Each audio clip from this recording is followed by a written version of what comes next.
Everyone experienced the COVID-19 pandemic in their own ways, but one thing the majority can agree on is the revelations we made throughout the years of devastation. We have an update on one local resident who says although devastating, COVID may just have saved her life. 7 News reporter Bailey Martin is live in the studio now with more details. Yeah, guys, just like many of us in February of 2021, Sheila Davis went to the doctor with symptoms of COVID-19. However, she left with more than a positive test. What doctors told her would change her life forever. Here's her story. Later that afternoon, after a scope, was diagnosed with colon cancer.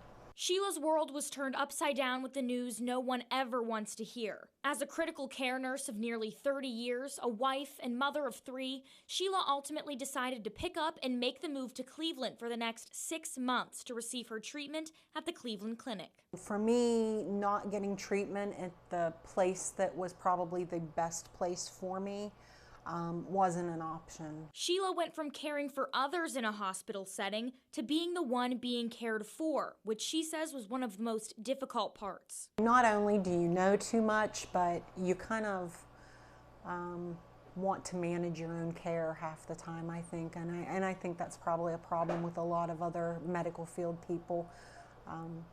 So I kind of had to just try and take it from a patient perspective, which, really changes your perspective in healthcare afterwards. Sheila spent nearly 90 days in the hospital receiving chemotherapy and radiation before she had to undergo a 13-hour-long surgery to remove part of her colon. Now in 2023, Sheila Davis is cancer-free.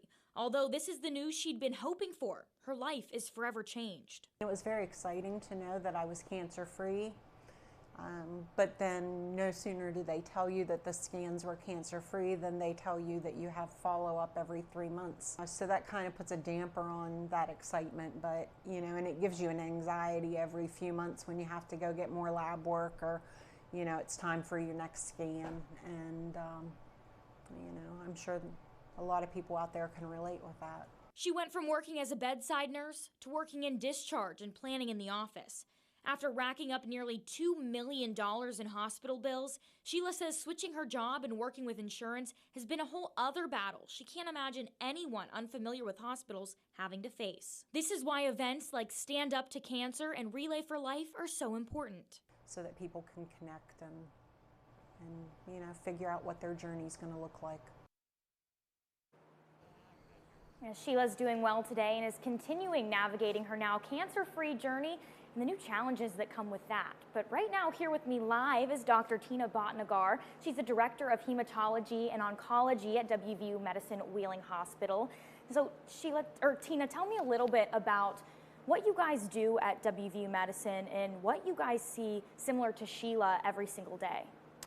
So we have a very dedicated team of physicians, nurse practitioners, pharmacists, nurses who really strive to provide multidisciplinary holistic care to all cancer patients and patients struggling with blood disorders. So whether that's giving them chemotherapy, emotional support, we have a wonderful set of social workers as well.